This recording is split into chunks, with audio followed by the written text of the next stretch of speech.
بسم الله الرحمن الرحيم عما يتساءلون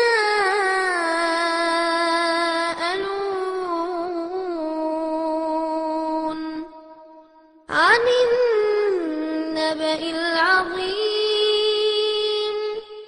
الذي هم فيه مختلفون كلا سيعلمون. அஸ்ஸலாமு அலைக்கும் வரஹ்மத்துல்லாஹி வபரகாத்துஹு. எல்லாம் வல்ல அல்லாஹ்வின் நல்லடியார்களே, உங்கள் மீதும் என் மீதும் ஏக இறைவனின் சாந்தியும் சமாதானமும் என்றென்றும் நீண்டலோட்டுமாக என்று கூறி எனது உரையை ஆரம்பம் செய்கிறேன். அல்ஹம்துலில்லாஹ். பொது சிவில் சட்டத்தை கண்டு பொங்கி எழுந்துள்ள எனது அருமை இஸ்லாமிய சகோதரிகளே, உங்களின் முன்னிலையில் எங்களுக்கு தேவை இஸ்லாமிய சட்டமே, பொது சிவில் சட்டம் எங்களுக்கு தேவையில்லை என்பதை விளக்கி சில செய்திகளை உங்களிடம் பதிய கடமைப்பட்டுள்ளேன். மத்தியில் ஆளக்கூடிய மோடி அரசு ஆட்சிக்கு வந்ததிலிருந்து இஸ்லாமியர்களுக்கு எதிராக பல்வேறு சதி திட்டத்தை செஞ்சுட்டு வரதை பார்க்கிறோம். மாட்டிறைச்சி என்ற பேரில் வயதான முதியவராகிய அஹ்லாக்கை மனித வேட்டையாடின. அது மட்டுமா, முஸ்லிம்கள் என்ற ஒரே காரணத்தினால் காஷ்மீரில் வாழ்ந்த மக்கள் மீது காட்டு மிராண்டித்தனமான தாக்குதலை நடத்தின.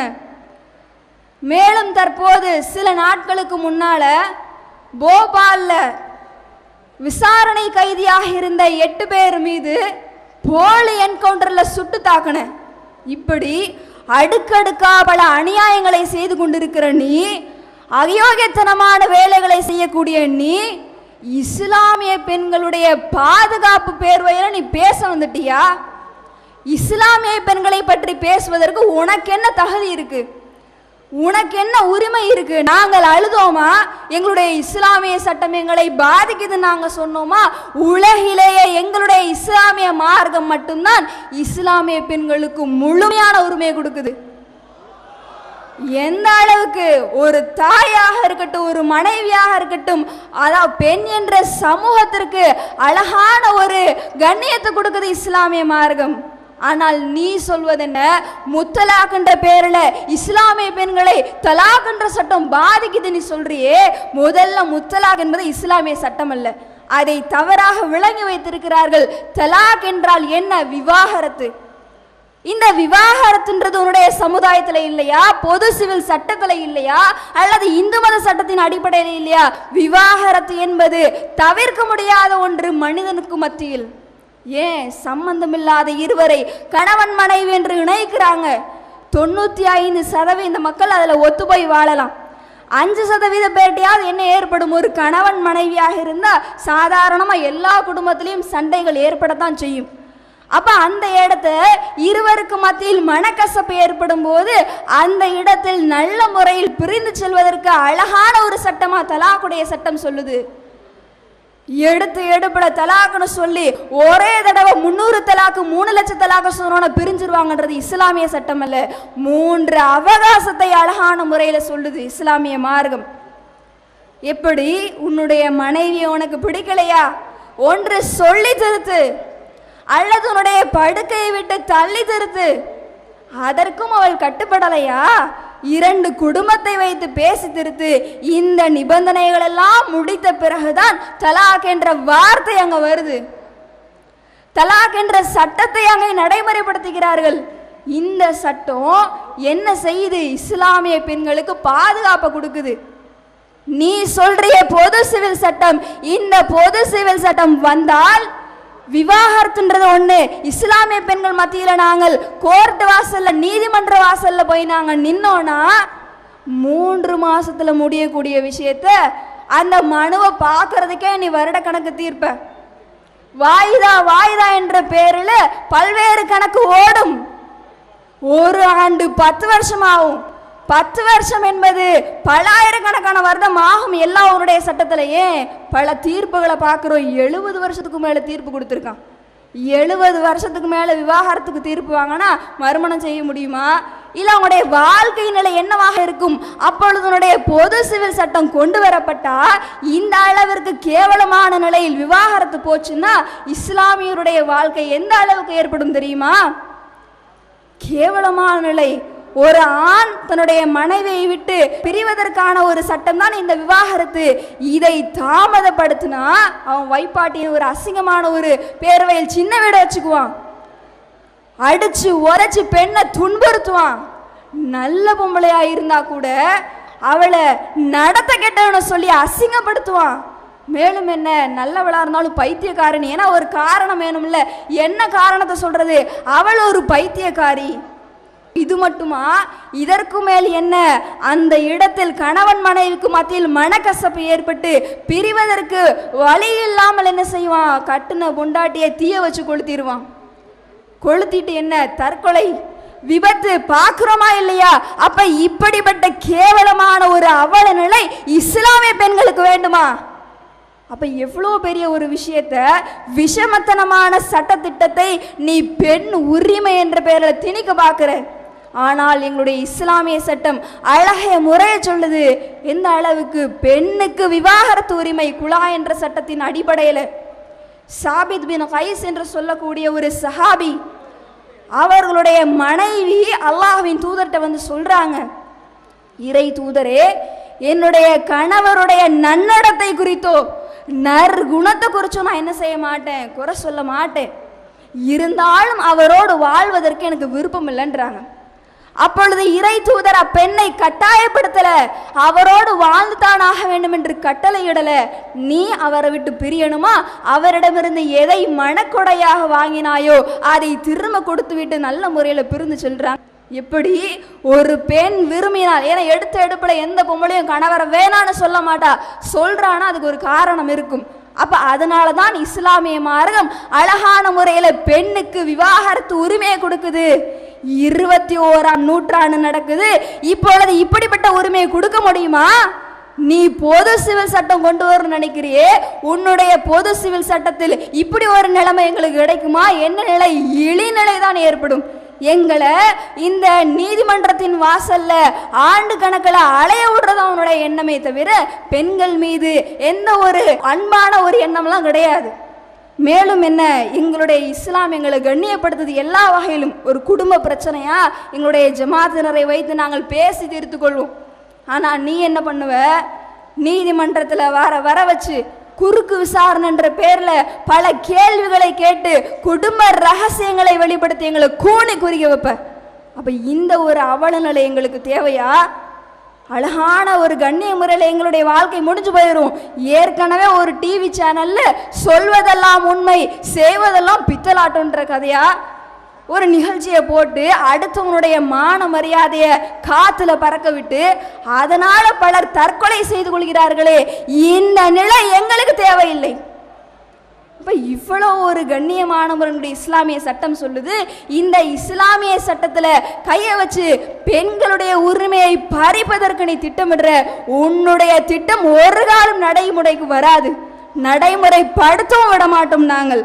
மேலும் என்ன, மேலும் எங்களுடைய இஸ்லாமிய சட்டத்துல அழகான முறையில் ஒருவர் விவாகரத்து வாங்குறாங்களா, அந்த விவாகரத்து வாங்கிய உடனே ஜமாத்தினர் ஒரு பெரும் தொகையை வாங்கி அந்த பெண்ணுக்கு கொடுத்துரும். அந்த பெண் நல்ல முறையில் தன்னுடைய வாழ்க்கை முழுவதையும் அமைத்துக் கொள்வதற்கான ஒரு வாய்ப்பை ஏற்படுத்தி கொள்வாள். ஆனால் உன்னுடைய பொது சிவில் சட்டம் கொண்டு வந்தா ஜீவனாம்சமா, எது ஜீவனாம்சம்? மாசம் 50 ரூபா 100 ரூபா ஜீவனாம்சமா? இதை அவன் ஜீவனாம்சம் கொடுப்பான், வாழ்க்கையில 50 ரூபாய்க்கு என்னத்தை வாங்கி சாதிச்சிட முடியும்? அப்ப என்ன, இப்படிப்பட்ட ஒரு கேவலமான நிலைமையை பெண்களுக்கு திணிக்க பார்க்கிற நீ. ஆனால் இந்த கேவலமான ஒரு அவல நிலை என்ற அளவில் உங்களுடைய சமுதாயத்துல இல்லை. அது மட்டுமா, இஸ்லாமிய சட்டத்தின் அடிப்படையில நான் ஒரு இஸ்லாமிய பெண்ணாக இருக்கின்றேன், நான் ஒரு இஸ்லாமியனுடைய மகளாக இருக்கிற, எனக்கு சொத்துல பங்கு காத்துக்கிட்டு இருக்கு. நீ பொது சிவில் சட்டம் கொண்டு வந்தீனா எனக்கு சொத்துல பங்கு கொடுக்கறதுக்கு உனக்கு வக்கு இருக்கா?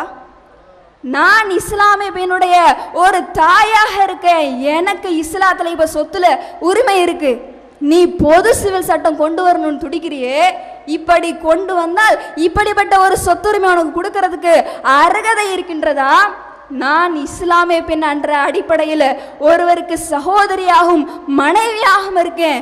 சொத்துல பாதியோ சொத்துல 1/6 இப்படி எனக்கு என்னுடைய மார்க்கம் சொத்துரிமை கொடுத்திருக்கு.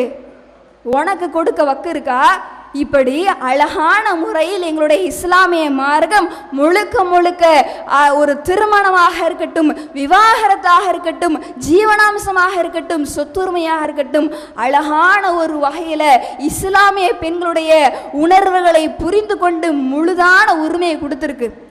ஆனால் நீ போடக்கூடிய சதித்திட்டம் என்ன அப்படின்னா, பொது சிவில் சட்டத்தை திணித்து இஸ்லாமியர்களை அவமானப்படுத்தணும்னு நினைக்கிற, இஸ்லாமியருடைய மான மரியாதையை பறிக்க வேண்டும் என்று நினைக்கிறாய், இஸ்லாமியருடைய உரிமையை பறிக்கணும்னு நினைக்கிற. இதை ஒரு காலம் நாங்கள் விட மாட்டோம். அதற்கு எதிராக எப்படிப்பட்ட விஷயத்தும் தயாராக இருப்போம். மேலும் என்ன பேசுறாங்க? பேச்சு யாரு? மோடி அரசு. பெண்களுடைய உரிமையை நாங்கள் பாதுகாக்கிறோம்.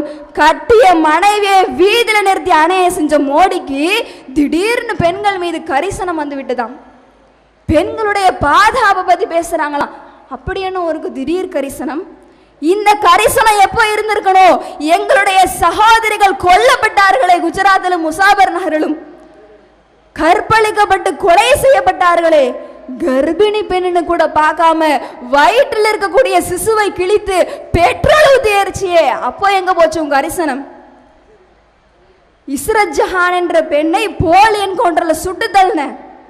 கௌசர் பானு என்ற பெண்ணை கொல்லிக்கட்டைய அடி வயிற்றுல சொருகி அநியாயமா கொன்னியே.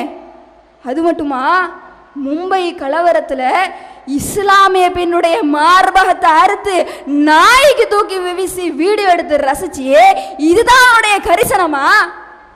இப்ப இந்த இடத்துலலாம் கரிசனம் இல்ல, திட்டம் போட்டு கேவலமான முறையில இஸ்லாமிய பெண்களை கருவறுக்க துடிச்ச நீ ஒரு புர்ஹா போட்டு ரோட்ல போனா மனித வெடிகுண்டு பேசுறவன் நீ எங்களுடைய இஸ்லாமிய பெண்களை கண்டு கரிசனம் காட்டுறியா?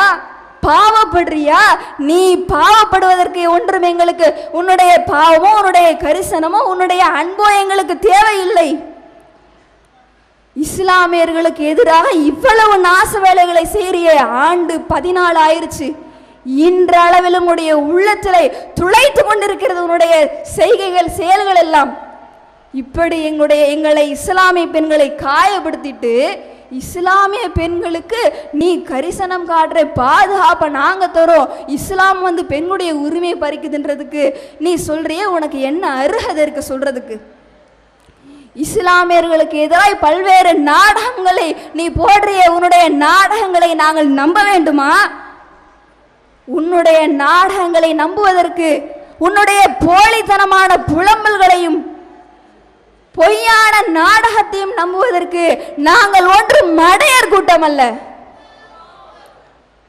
எங்கள் இறை சட்டத்தை பாதுகாப்பதற்காகவும் இறை வார்த்தை பாதுகாப்பதற்காகவும் உயிரையும் கொடுக்க தயங்க மாட்டோம் இந்த கூட்டம். இதற்கு மேலும் பொது சிவில் சட்டம் தான் பெண் உரிமையை பாதுகாக்கும், இஸ்லாமிய சட்டம் பெண் உரிமையை பாதிக்கும் நீ சொன்னா இப்படியே விட்டு ஓடுவோம் என்று நினைத்தியா? நீ மிதிச்சா மிதி வாங்கிட்டு போற கூட்டம் அல்ல எங்கள் கூட்டம். ஒரு மாவட்ட அளவில் நடத்தின கூட்டத்தை பார். இதற்கு மேல் பொது சிவில் சட்டத்தை கொண்டு வரணும்னு இஸ்லாமிய சட்டத்தில் நீ மூக்கை நுழைத்தால், எங்களுடைய தலைமை எங்களுக்கு அறிவித்தால், இந்திய முஸ்லிம்கள் அனைவரும் டெல்லி செங்கோட்டையை நோக்கி முற்றுகையிடவும் தயாராகும். எனவே எங்களுக்கு தேவை எங்களுடைய இஸ்லாமிய சட்டம் தான். உன்னுடைய பொது சிவில் சட்டத்தை ஒரு காலம் நாங்கள் ஏற்றுக்கொள்ள மாட்டோம். எங்களுடைய மார்க்கம் எங்களை கண்ணியப்படுத்துது, எங்களுடைய மார்க்கம் எங்களுக்கு முழுமையான உரிமை கொடுக்குது. எனவே இந்த இஸ்லாமிய மார்க்கமே எங்களுக்கு போதும், எங்களுக்கு தேவை எங்களுடைய இஸ்லாமிய மார்க்கம் என்று சொல்லிக்கொண்டு எனது உரையை நிறைவு செய்கிறேன். வாஹர்தவன் அல்ஹம்துலில்லாஹி ரப்பில் ஆலமீன். அஸ்ஸலாமு அலைக்கும் வரஹ்மத்துல்லாஹி வபரகாத்துஹு. அல்லாஹ்